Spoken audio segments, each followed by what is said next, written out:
सबसे पहले तो आप लोग समय निकालकर इस शहर की आपाधापी वाली जिंदगी से समय निकाल कर आए हैं, इसके लिए आपका दिल से धन्यवाद कर रहे हैं। इस पूरे अभियान में हम लोग शहरों में नहीं जाते। आप लोग देख रहे हैं कि हम 2 साल से पैदल चल रहे हैं, लेकिन जिले के हेडक्वार्टर पर भी जहां तक हो सकता है हम लोग नहीं जाते हैं। बहुत लोग ये भी कह रहा है भैया गांव में आप इतने दिन से चल रहे हैं, बिहार में माहौल नहीं बन रहा है, पटना में आकर बड़ा कार्यक्रम कीजिए। पटना में चर्चा नहीं चल रही। तो आप लोग सब पटना से आए हैं, तो ये मेरा शायद पहला या दूसरा कार्यक्रम है जहां पटना के स्थानीय लोगों से हम लोग मुखातिब हो रहे हैं। और देखिए दोस्तों, अब यहाँ पर जो मीटिंग था वो ख़त्म हो गया और शेखपुरा हाउस हम लोग जा रहे हैं। चाय पर चर्चा होगा प्रशांत किशोर जी के साथ, IT मीटिंग होगा और काफ़ी अच्छा लगा। और चलिए दिखाते हैं, तब तक हमारे साथ। आपके जो सवाल हैं, सबसे पहले तो लोगों ने पूछा कि भाई आप पर भरोसा क्यों करें। बात तो ठीक है, हम 2 साल पैदल चले या 4 साल पैदल चले, बात अच्छी बोले या खराब बोले, सबसे बड़ा यक्ष प्रश्न तो यही है कि आपको जनसुराज पर, प्रशांत किशोर पर भरोसा क्यों करना चाहिए। तो हम आपकी सारी विद्वता को सलाम करते हैं, लेकिन इसके बावजूद आपको बता रहे हैं कि इससे ज्यादा मूर्ख वाला कोई सवाल नहीं हो सकता है। आप हमसे ये पूछ रहे हैं कि आप हमको धोखा दीजिएगा कि नहीं दीजिएगा, और हम शकल से इतने बेवकूफ तो आपको नहीं दिख रहे हैं कि अगर हमको आपको धोखा देना है तो खड़ा होकर कहेंगे कि धोखा देंगे। ये क्या सवाल पूछ रहे हो भैया? ए भैया, आप पर भरोसा करे कि न करे? अरे भाई, आपको भरोसा करने का मन हो कीजिए, न करने का मन हो मत कीजिए। लेकिन अगर आप हमसे पूछिएगा या हमारी जगह किसी से पूछिएगा तो वो तो यही कहेगा कि हम धोखा नहीं करेंगे। जो हिंदी का शब्द है विश्वासघात, उसमें विश्वास पहले है, घात बाद में है। बिना विश्वास के घात हो नहीं सकता है। तो ये सवाल बेमानी है, लेकिन उत्तर तो मिलना चाहिए। अब जिसको जिसको ये उत्तर चाहिए कि भाई प्रशांत किशोर पर, जनसुराज पर भरोसा करें कि न करें, आपको मेरी बात पर भरोसा नहीं करना चाहिए। क्योंकि बात तो हम झूठे बोलेंगे, अगर झूठ बोलना हो, विश्वास करने लायक हो तो भी, और अदरवाइज भी हम आपको यही बोलेंगे कि हम पर विश्वास कीजिए। तो क्या आपके पास कोई तरीका है इसको जांचने का कि इस आदमी पर, जनसुराज पर भरोसा करें कि न करें? बिल्कुल तरीका है। आपके घर में कोई बीमार पड़ता है, आपके जान पहचान में कोई बीमार पड़ गया, उसको लाइलाज बीमारी हो गई, डॉक्टर साहब इलाज करते हुए बताते हैं कि भैया अब कोई दवा नहीं बचा है, कोई दवा नहीं है जिससे इसका इलाज हो सकता है, अब कोई होप नहीं बचा है। फिर एक दिन अचानक से डॉक्टर साहब ने आपको बुलाया और ये कहा कि आपको बोले थे कोई दवा तो बचा नहीं है, लेकिन एक नया दवा आया है, लेकिन अभी ट्रायल में चल रहा है दवा। संभावना है कि अगर आप अनुमति दे दें, अगर आप चाहते हैं तो हम ये ट्राई करके देखते हैं। 50% संभावना है कि आपके घर के व्यक्ति की जो इलाज की स्थिति है वो बेहतर हो जाए, लेकिन यह भी संभव है कि दवा देने के बाद भी कोई फायदा न हो।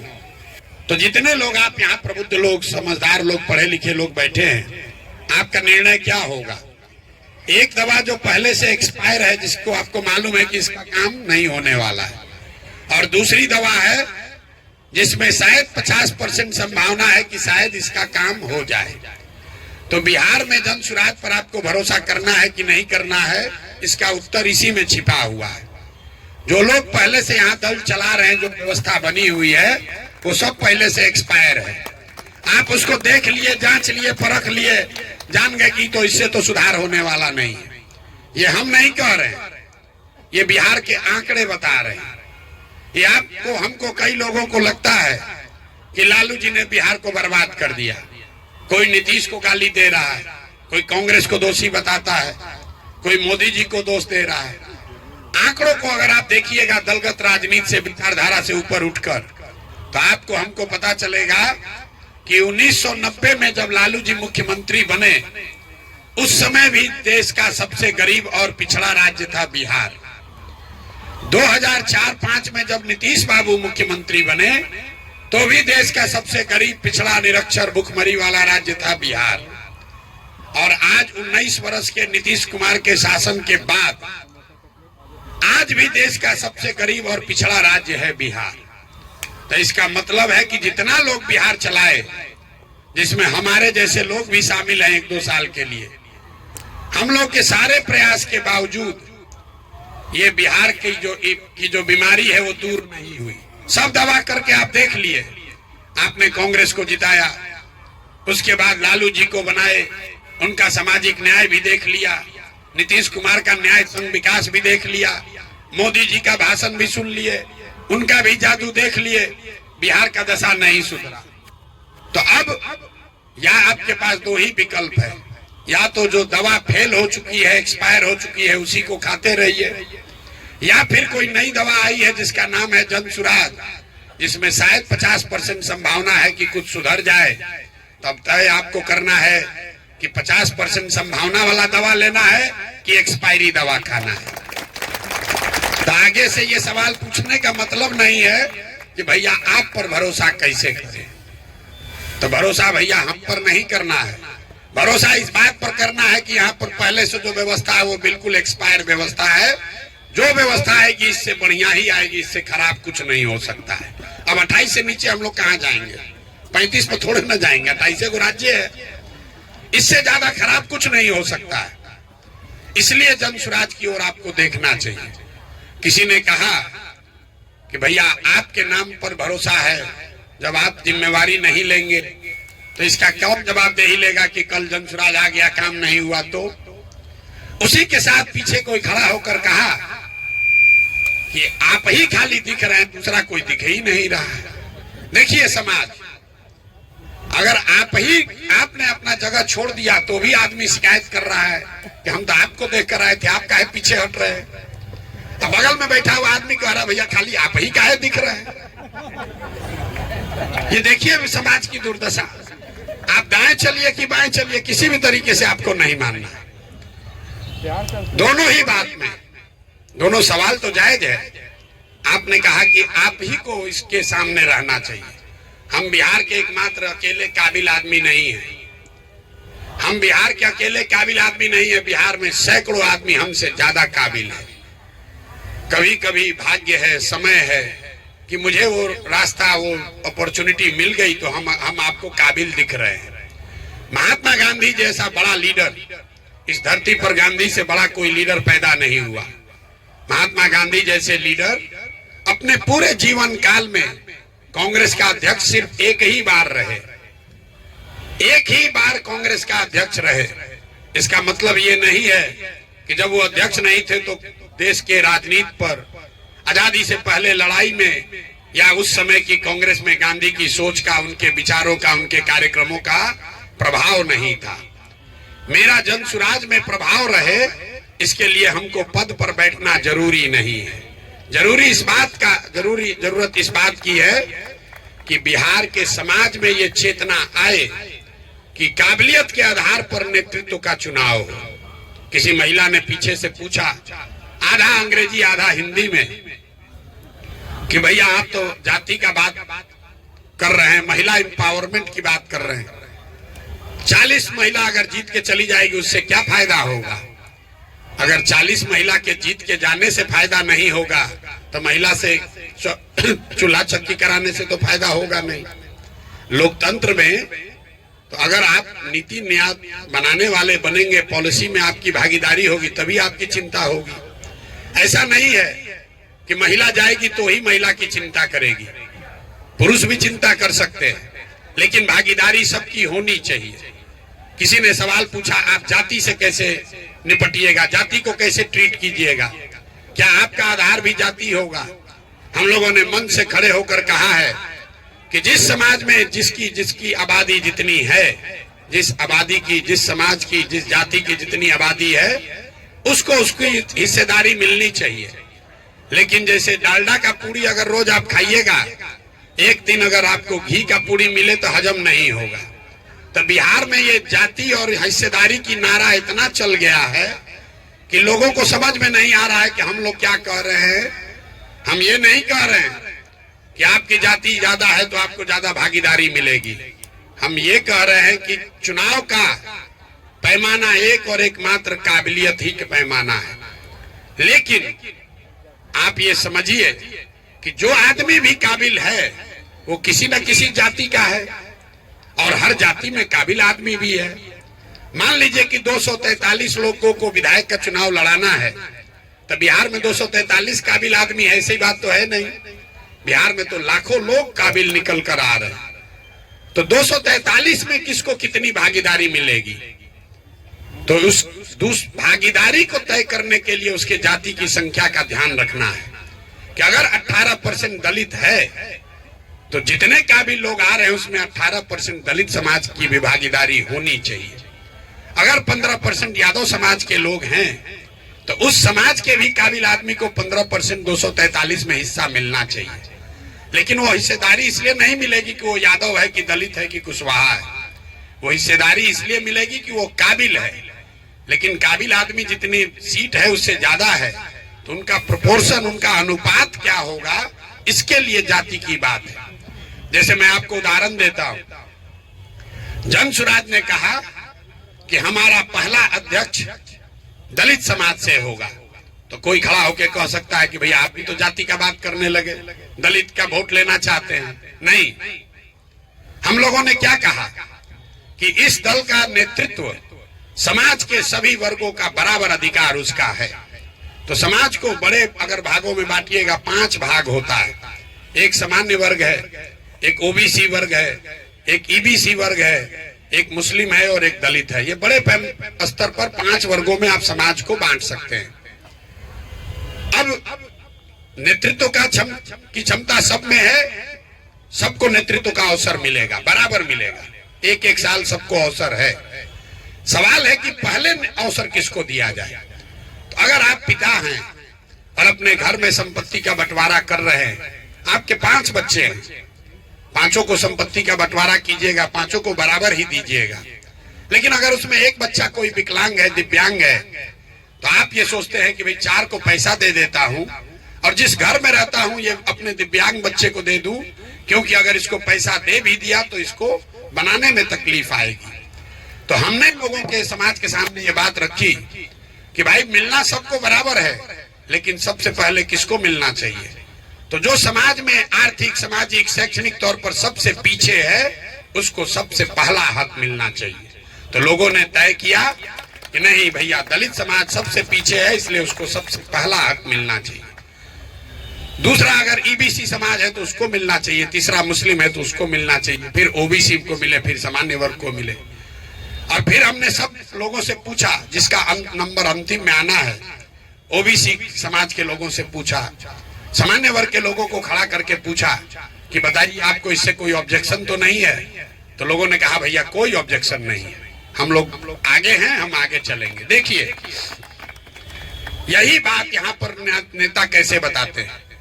दलित समाज के लोगों को, ईबीसी समाज के आदमी को कहता है कि सामान्य वर्ग का आदमी है, ये आगे बढ़ गया है, इससे छीनो, इससे झगड़ा करो, ये तुमको लूटा है, ये तुमको बर्बाद किया है। हम लोग क्या कह रहे हैं, हम उसको लड़ाने के बजाय ये कह रहे हैं कि भाई तुम सामान्य वर्ग में हो, आप ओबीसी वर्ग में हो, आपका हमारा कोई भाई कोई पीछे छूट गया है, अब आपकी जिम्मेवारी है कि आप उसका हाथ पकड़ कर ले चलो।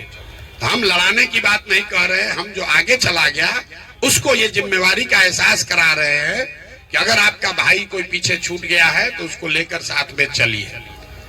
दोनों में फर्क है, लेकिन फर्क नुआंस है, डिटेल में है। और अभी जमाना है 2020 का, व्हाट्सएप का। आपको लगता है हाँ या ना, जाति का राजनीति कीजिएगा कि नहीं कीजिएगा? अरे भाई, अगर आप राजनीति करते हैं तो समाज के सभी पहलुओं को आपको लेकर चलना है। जाति भी समाज की एक बड़ी सच्चाई है, लेकिन जाति समाज की एकमात्र सच्चाई नहीं है। अगर आप राजनीति कर रहे हैं तो जैसे आपको समाज की गरीबी को समझना है, समाज के विश्वास को, आस्था को समझना है, वैसे ही समाज के जाति को भी आपको समझना है। लेकिन जाति को समझकर राजनीतिक समायोजन करना और जाति की राजनीति करना, दोनों में जमीन आसमान का फर्क है। समझ आपको जरूर होनी चाहिए। जिसकी जो भागीदारी बनती है वो आपको देना बनता है, लेकिन इसके लिए आपको जातियों में आपस में विद्वेष फैलाने की जरूरत नहीं है, आपस में उसको लड़ाने की जरूरत नहीं है। बिहार में पिछले 30 वर्ष में जातियों को हिस्सेदारी भागीदारी नहीं दी गई, उनकी चिंता नहीं की गई, उनको आपस में लड़ाया गया। जैसे यहाँ देख लीजिए, जितने बहुत यहाँ पर युवा साथी आए हैं, सरकारी नौकरियों का अलग क्रेज है बिहार में। जिसको देखिए वो खुद सरकारी नौकर बनना चाहता है, अपने बच्चे को सरकारी नौकरी दिलाना चाहता है। लोग दावा कर रहे हैं कि 10 लाख नौकरी दे देंगे, कोई कहता है हम नौकरी में 50% रिजर्वेशन दे देंगे, कोई कह रहा है हम 70 कर देंगे। और जो गरीब पढ़ा लिखा नहीं उसकी बात छोड़िए, जो पढ़े लिखे लोग हैं उसको भी नहीं बुझा रहा है। मैं आपको एक आंकड़ा देता हूं, पूरे बिहार में चपरासी से लेकर मुख्य सचिव तक टोटल जितने लोग सरकारी नौकरी में हैं, सबकी गिनती कीजिएगा तो कुल 23 लाख लोगों को ही सरकारी नौकरी मिला है। बिहार की आबादी है 13.5 करोड़, मतलब 1.97% लोग ही सरकारी नौकरी कर रहे हैं। 98% को ना सरकारी नौकरी मिला है ना आगे मिलेगा, लेकिन 13 करोड़ लोग को बेवकूफ बनाकर सरकारी नौकरी का गाजर ऐसे लटका दिया और आप लोग उसी में लगे हुए हैं, सारे लोग हम लोग, कि किसको पहले मिल जाए। उसी में लड़के ट्यूशन कर रहे हैं, उसी में रिजर्वेशन के लिए आंदोलन चल रहा है, उसी में कोई अपना सर्विस कंडीशन बनाने के लिए लड़ रहा है। भैया अगर सब आपको रिजर्वेशन मिल भी जाए तो भी 23 ही लाख तो हुआ, 98% आदमी को तो कोई फायदा होना ही नहीं है। ये यहाँ की परेशानी है। जब तक आप चीजों को समझेंगे नहीं, जब तक जो समझ रहे हैं उस पर अमल नहीं करेंगे, तब तक सुधार नहीं संभव है। हम 2 बरस से चल रहे हैं, उससे सुधार नहीं होगा। लोगों की चेतना यहाँ दब गई है, मरी नहीं है, दब गई है। अगर मर गई होती तो कोई, हम पैदल चल रहे होते, कोई आता ही नहीं। एक लड़का यहाँ खड़ा होके कह रहा है, लंबा चौड़ा भाषण दिया, भ्रष्टाचार रोकिए, भ्रष्टाचार रोकिएगा तो बिहार का कल्याण हो जाएगा। मेरे भाई हम तो दुनिया भर घूमे हैं, शायद ही कोई ऐसा देश मिला जहां भ्रष्टाचार नहीं है। कर्नाटक में भ्रष्टाचार नहीं है, केरल में, तमिलनाडु में भ्रष्टाचार नहीं है, अमेरिका में भ्रष्टाचार नहीं है। भ्रष्टाचार से ही आप गरीब हैं ऐसी बात नहीं है। और यहाँ भ्रष्टाचार क्यों है? गांव में जाकर हम लोग जब जाते हैं, लोग हल्ला करता है, भैया मुखिया जी बड़ा चोरी कर रहा है, ए भैया हमको तो राशन कार्ड में 2-2.5 हजार रुपया घूस लगता है, ए भैया हमको इंदिरा आवास में 20-25 हजार रुपया लग रहा है। आप लोग का भी गांव देहात से संपर्क होगा, आपको पता होगा दाखिल खारिज कराने में 20,000-25 हजार रुपया घूस लग रहा है। तो जब गांव में सुनते सुनते हम लोग थक जाते हैं तो उसको बताते हैं कि अच्छा ये बताइए, पिछले बार 2 वर्ष पहले जब मुखिया का चुनाव हुआ तो 500 रुपया लेकर वोट कौन बेचा? आप बेचे। जात के नाम पर मुर्गा भात खाकर वोट कौन दिया? आप दिए। 2 पाउच पर वोट का सौदा कौन किया? आपने किया। और जो जितना बड़ा पैसा बेचा है, वोट बेचा है, वो सबसे पहले गांव में हल्ला करता है कि भैया बिहार में भ्रष्टाचार बहुत है, भ्रष्टाचार खत्म कीजिए। तो हम लोग गांव में कहते हैं भैया 500 रुपया लेके वोट दोगे तो तुम्हारा मुखिया विधायक चोर नहीं होगा तो हरिश्चंद्र होगा। बिहार के आदमी का इतना दुर्दशा है कि उसको चोरी भी नहीं करने आ रहा।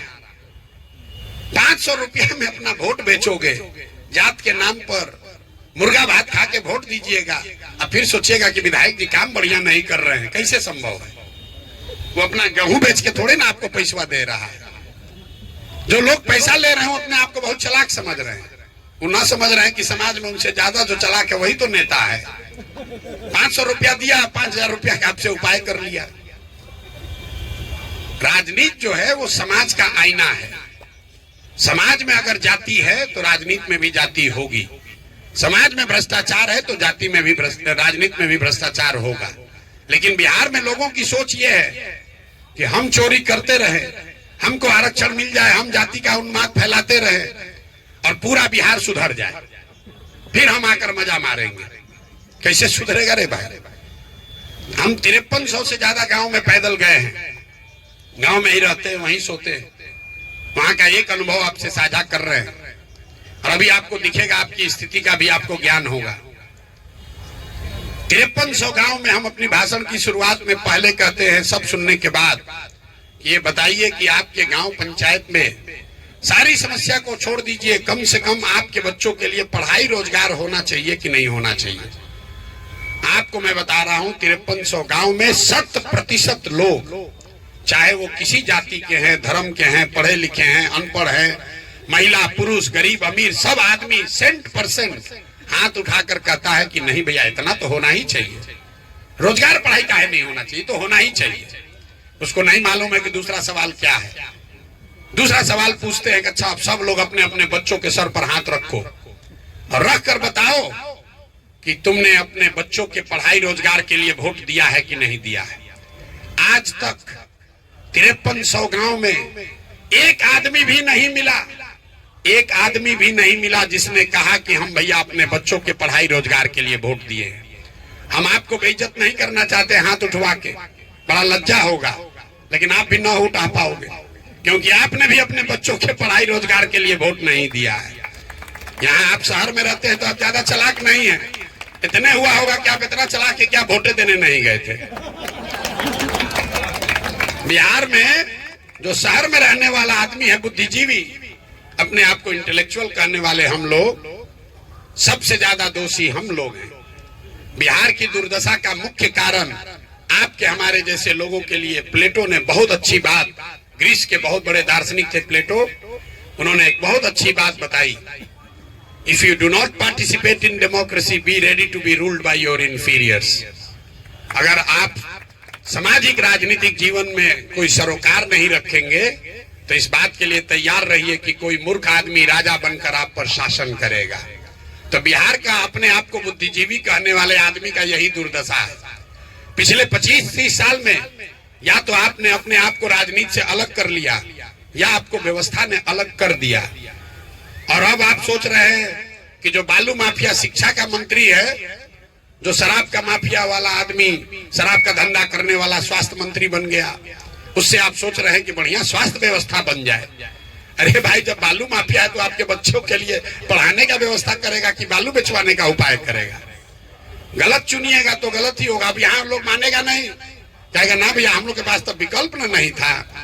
पीछे से किसी ने कहा कि विकल्प नहीं था। अरे भाई, बिहार में दशा ये है कि यहाँ कोई अच्छा आदमी खड़ा हो जाए, कोई अच्छा पढ़ा लिखा व्यक्ति खड़ा हो जाए तो यहाँ के समझदार प्रबुद्ध लोग अपने घर में बैठ के हंसते हैं, ए खड़ा हुआ है, न चलेंगे बिहार में, ना चली हम। अरे इनका कोई पूछता, आदमी तो बढ़िया है लेकिन इसको वोट काहे देंगे? आपको मजा आता है, उस पर हंसी उड़ाते हैं। आपको लगता है कि इसको वोट देंगे तो हमारा वोट बर्बाद हो जाएगा, इससे बढ़िया तो भाजपा को दे देते हैं, आरजेडी को देते हैं। मेरे भाई, जितनी बार आपने किसी अच्छे व्यक्ति को वोट नहीं दिया, आपके एक वोट नहीं देने से आदमी जब हारा तो एक आदमी हारा, लेकिन 100 आदमी का हिम्मत, अच्छे आदमी का हिम्मत टूटा। वो राजनीति में अब नहीं आना चाहता है क्योंकि उसको लगता है भैया देखो खड़ा हुए थे प्रोफेसर साहब, उनका क्या दशा हुआ। आदमी उदाहरण देता है, ए भैया वो डॉक्टर साहब खड़ा हुए, देखिए उनको 300 वोट मिला। वो समाज के लिए जीने मरने वाले आदमी थे, खड़ा हुए, उनको 1500 वोट मिला। तो हमारी भूमिका क्या है? हमारी भूमिका कुम्हार की है। घड़ा कैसे बनता है? घड़ा जो है वो मिट्टी और चाक से बनता है।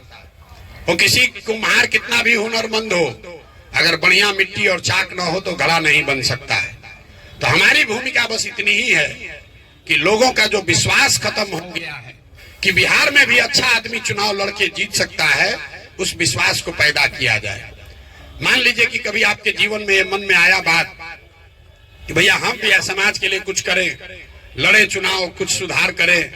आप घरे गए, पत्नी को बताया, पत्नी छूटते बोली पगला गए हो का भाई? अभी दुकान दौरी छोड़ के, नौकरी छोड़ के तुम राजनीति करोगे? बाल बच्चा अभी पढ़ना है, बेटी का ब्याह करना है, तुम राजनीति करने चल दिए। आपका आधा हौसला हो गया। फिर 2-4 दोस्त मित्र से पूछे तो उसने कहा भाई कहाँ पढ़ रहे हो, सब चक्कर में ना लगेगा। फिर भी आप पढ़े हुए कि ना भाई हमको तो राजनीति करना ही है, कुछ सुधारना है। किसी को जुगाड़ किए, किसी नेता के पास गए तो कहा कि भैया टिकट तो मिलेगा, अच्छा देखते हैं 2 करोड़ रुपया तब तक भेजवाइए। आप उसी दिन लेकर भागिएगा अपना धोती कुर्ता के, भैया आप छोड़ो भैया, ठीक है कह रही थी पत्नी, हमारे बस का नहीं है। लेकिन अभी आप जाकर कहिएगा कि भैया प्रशांत किशोर से मिले थे, जनसुराज में गए, वो कह रहे हैं कि राजनीति में हम आएंगे, हम चुनाव अगर लड़ेंगे तो मुखिया बन सकते हैं, विधायक बन सकते हैं। तो पत्नी का अभी तो मन नहीं होगा, लेकिन कहेगी ना भैया, अगर कह रहा है प्रशांत किशोर तो एक बार सोच सकते हो, देखो। फिर आपको पता चलेगा ना भाई यहाँ तो कोई पैसा नहीं लग रहा है, धक्का नहीं दे रहा है, चंदा नहीं मांग रहा है, तो आपका दोस्त मित्र भी कहेगा ना भाई बढ़िया आदमी है, आदमी तो ठीक है, अगर आपको मन है तो कोशिश कीजिए। फिर एक दिन आकर हमसे सेल्फी खिंचा लीजिएगा, फेसबुक पर डालिएगा, तो 4 आदमी लिखेगा कि भैया बढ़िया काम कर रहे हैं, आप तो ठीक जगह पहुंच गए। तो अब आपका हिम्मत बनेगा, लड़िएगा आप ही, जीतिएगा आप अपनी ताकत से। हमारी भूमिका बस इतनी है कि आपको निर्णय लेने में थोड़ी सी हम मदद कर रहे हैं। आप देखिएगा इसी बिहार में जहां लोग समझते हैं कि जाति नहीं है तो राजनीति नहीं होगा, पैसा नहीं है तो राजनीति नहीं होगा, बाहुबल नहीं है तो राजनीति नहीं होगा, इसी बिहार में लोग आ रहे हैं। आप जैसे लोग यहाँ शाम में आए हैं, इसलिए नहीं आए हैं कि हम कोई एमएलए विधायक हैं, इसलिए नहीं आए हैं कि हम आपकी कोई मदद करने आए हैं, क्योंकि जो मैंने आपको बात बताई, बिहार की लोगों की चेतना दब गई है, वो मरी नहीं है। आप चाहते हैं कि बिहार सुधरे, बिल्कुल चाहते हैं कि बिहार सुधरे, आपके पास अवसर नहीं मिल रहा था। और आपको 3 जो आपको भ्रम जो रोकता है राजनीति में आने से, वो मैं चाहता हूं दूर करना। फिर अगर आपका कोई सवाल होगा तो आपका जवाब देंगे। 3 जो सबसे बड़ी बात बिहार के लोगों को बताई जाती है कि अगर राजनीति करना है तो आपकी जाति का समीकरण होना चाहिए। दूसरा, लोग बताते हैं कि आपके पास बाहुबल होना चाहिए। तीसरा, लोगों को लगता है भैया पैसा बहुत होना चाहिए। ये तीनों बात पूरी तरीके से झूठ है, पूरी तरीके से झूठ फैलाया गया है। अभी आपको बता रहे हैं क्यों फैलाया गया है, और अभी आपको दिखाएंगे भी, आपको समझ में आएगा। बिहार में पिछले 30 वर्ष में जितने लोग सांसद विधायक बने हैं, चाहे जिस दल से बना हो, राजद से, जदयू से, भाजपा से, कांग्रेस से, लेफ्ट से, जितने लोग सांसद विधायक बने, सबका सूची बनाइएगा तो आपको पता चलेगा कि 1250 परिवार के लोग ही यहाँ पर विधायक सांसद बने। बिहार की आबादी है 13.5 करोड़, करीब करीब 3.5 करोड़ परिवार यहाँ रहते हैं, लेकिन विधायक, मंत्री, सांसद यहाँ 30 वर्ष में सिर्फ 1250 परिवार का आदमी बना है। एक उदाहरण देकर आपको समझाएंगे तो आपको समझ में आएगा। आपको लगता है कि लालू जी परिवार का राजनीति करते हैं, किसी को लगता है रामविलास पासवान जी के पार्टी में परिवार का प्रभाव है। आप भाजपा को देखिए, भाजपा में अभी राज्य के उप मुख्यमंत्री हैं सम्राट चौधरी जी। सम्राट चौधरी जी कौन है? इनके पिताजी शकुनी चौधरी जी। जब कांग्रेस का शासन था इस राज्य में तो शकुनी चौधरी जी विधायक और मंत्री थे। हमको कोई शकुनी चौधरी और सम्राट चौधरी से मतलब नहीं, हम आपको उदाहरण देके समझा रहे हैं। जब कांग्रेस से लोगों को गुस्सा हुआ, लोग लालू जी को लाए, तो शकुनी चौधरी उसमें भी विधायक और मंत्री थे। फिर लोगों ने कहा लालू का राज जंगल राज हो गया, नीतीश को लाओ, तो नीतीश के शासन में भी विधायक और मंत्री थे शकुनी चौधरी जी। फिर नीतीश जी छोड़कर भागे, मांझी जी बने, उसमें भी विधायक और मंत्री थे शकुनी चौधरी जी। और आज अगर भाजपा का कुछ ताकत बन गया है तो उसको भी कोई टैलेंटेड समाज का, सामान्य परिवार का, कुशवाहा परिवार का कोई नहीं मिला, उसको भी शकुनी चौधरी का लड़का ही मिला। दल अलग अलग है। 30 वर्ष में आप समझ रहे हैं कि हम भाजपा हरा रहे हैं, लालू हरा रहे हैं, नीतीश ला रहे हैं, लेकिन परिवार वही है। तो आप पूरे बिहार में ये देखिएगा, समाज के इमेजिनेशन को कैप्चर कर ले तो समाज में ये ताकत है, वो जातियों से ऊपर उठकर वोट करता रहा है। आगे करेगा कि नहीं छोड़ दीजिए, पीछे करता रहा है। लेकिन आपको लग रहा है कि जातीय पे वोट पड़ता है। क्यों लगता है? इसलिए कि हमने कई चुनाव का आपको हवाला नहीं दिया। तो जब चुनाव में कोई व्यक्ति विशेष नहीं है, कोई नया विचारधारा नहीं, कोई नया प्रयास नहीं, कोई नया विषय नहीं, दोनों लड़ने वाला एक ही जैसा दिख रहा है, तो समाज भी कहता है दोनों तो एक ही जैसा दिख रहा है, चलो अपना जाते वाले को दे देते हैं। तो अगर आप कोई नई विचारधारा, नया प्रयास, नया विचार समाज के सामने रखेंगे और अपने आचार से, विचार से, व्यवहार से, ईमानदारी से, शुद्धता से समाज को ये कन्विंस कर ले कि नहीं आप ठीक बात कह रहे हैं, तो समाज में ये ताकत है, वो जातियों से ऊपर उठकर वोट देता रहा है। ये भ्रम मत पालिए। दूसरा समझिए, अगर मान लीजिए कि आपको लग रहा है सब जातीय में, कितनों हम कहेंगे आप मानिएगा नहीं, फिर यहाँ पूछेंगे अच्छा ये बताओ अगर सब आदमी जाति पर वोट दे रहा है तो बिहार में मोदी जी को वोट दिया कौन है? मोदी जी के जात का तो बिहार में कोई है ही नहीं है। फिर भी आदमी कहता है, तुरंत उलट के कहेगा ना भैया और जात पर नहीं दिया हो तो धर्म पर, हिंदू मुसलमान पर दिया है। अरे भाई जात पर नहीं ना दिया है। आप बताइए, यहाँ 18% मुसलमान है, वो लालू जी को वोट देता है, क्यों देता है? लालू जी उसके जाति के हैं? नहीं, वो भाजपा के डर से देता है। जाति वहां भी फैक्टर नहीं है। जाति बहुत बड़ी सच्चाई है, लेकिन जाति एकमात्र सच्चाई नहीं है। अगर जाति एकमात्र सच्चाई होती तो आप 2009 का उदाहरण देखिए। 2009 में यहाँ पर नीतीश कुमार और भाजपा चुनाव लड़े साथ में, तब मोदी जी का इतना नाम नहीं था, भाजपा का, संघ का, अमित शाह का इतना प्रभाव नहीं था। नीतीश कुमार भाजपा के साथ चुनाव लड़ रहे थे, सामने से लालू जी, कांग्रेस और रामविलास पासवान जी की पार्टी एक साथ थे।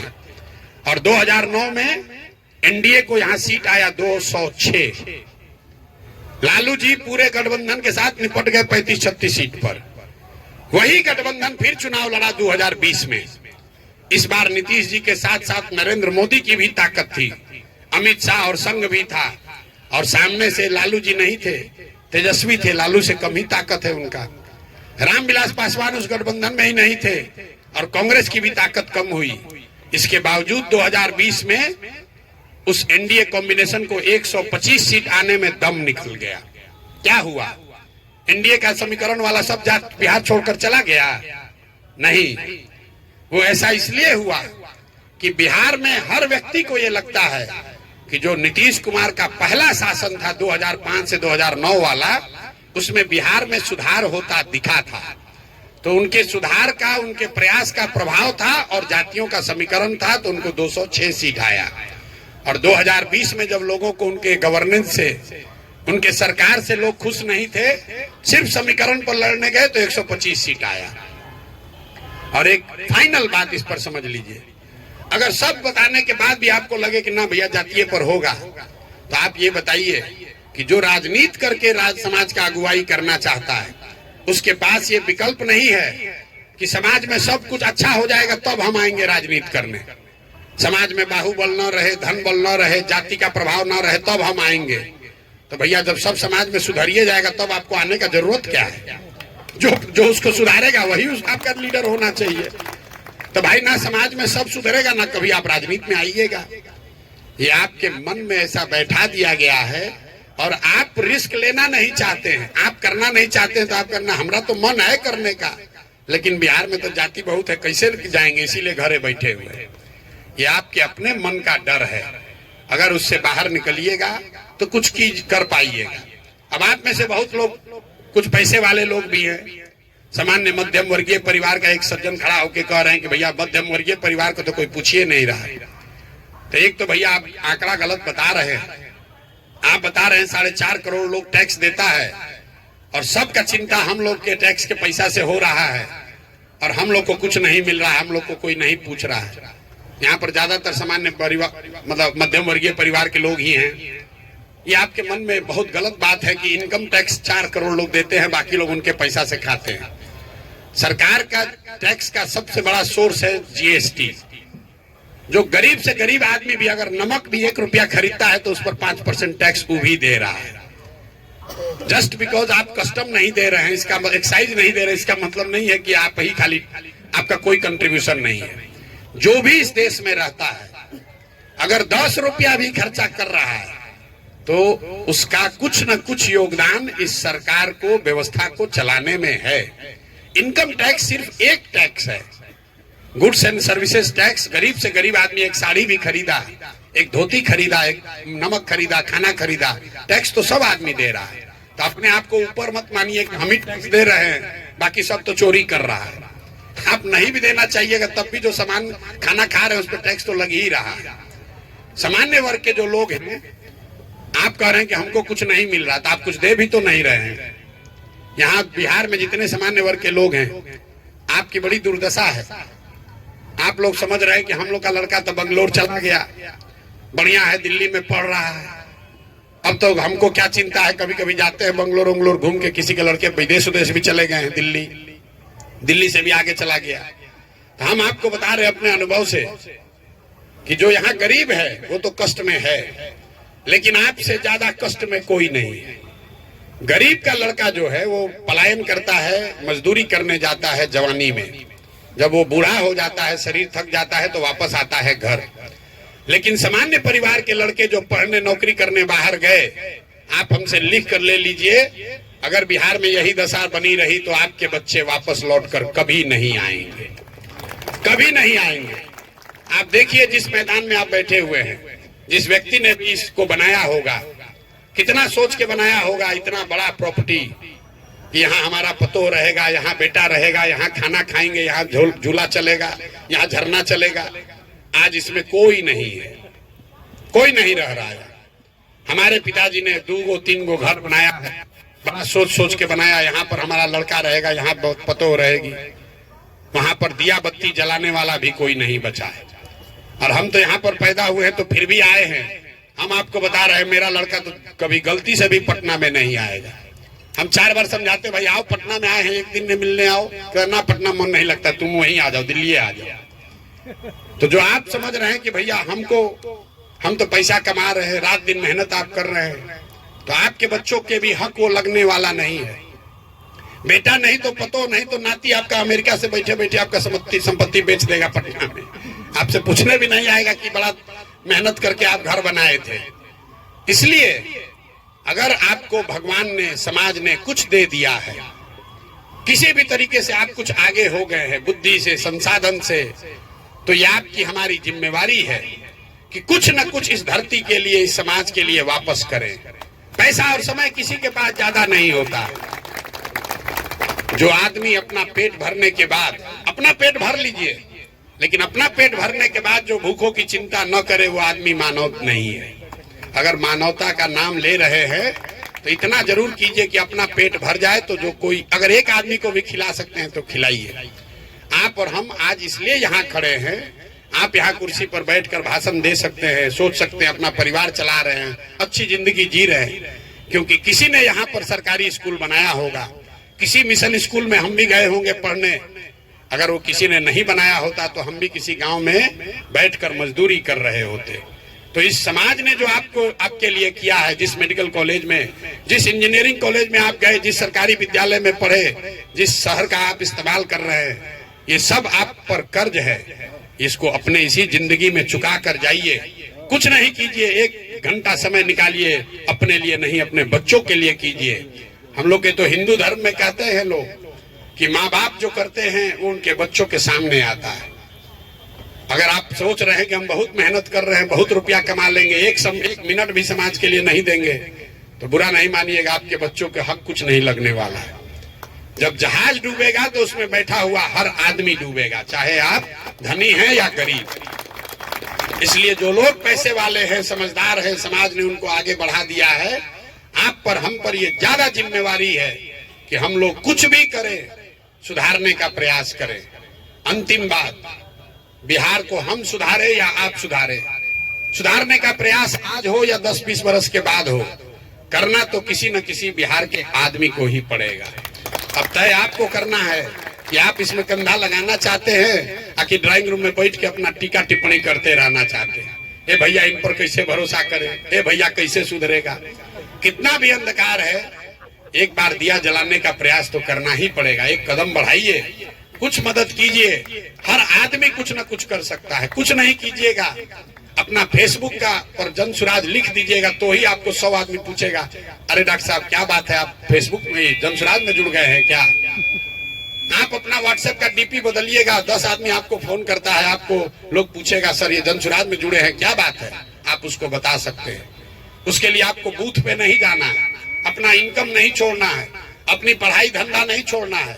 अगर आप चाहें तो हर दिन 10, 20, 25, 50 आदमी को हर व्यक्ति कुछ न कुछ बढ़िया बता सकता है। इस अभियान की, इस मिट्टी की सेवा इतनी ही है।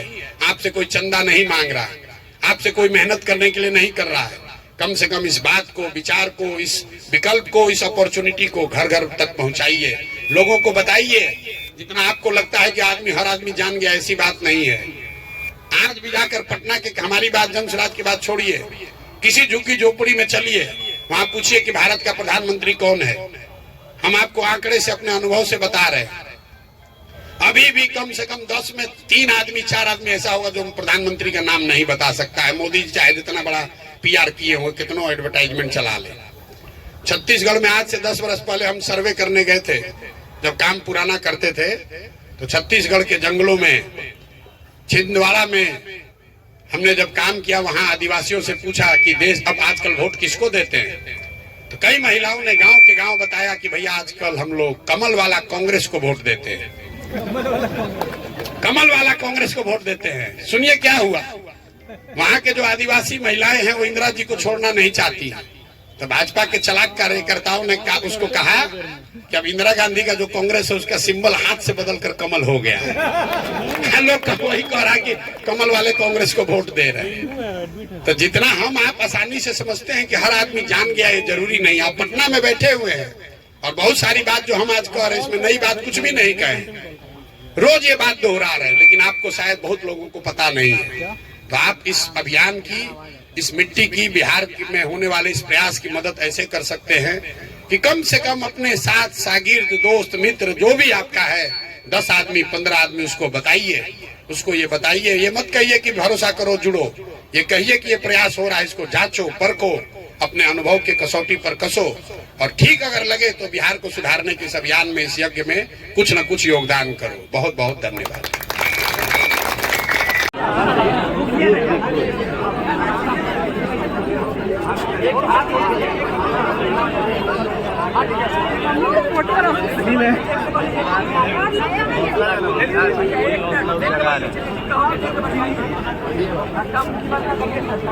और हेलो दोस्तों, जैसे कि आपको पता है कि चाय पर चर्चा समाप्त हो गया और काफ़ी लंबा समय के बाद इतना बड़ा पटना के अलग अलग लोगों आए हुए थे और काफ़ी अच्छा लगा। और चलिए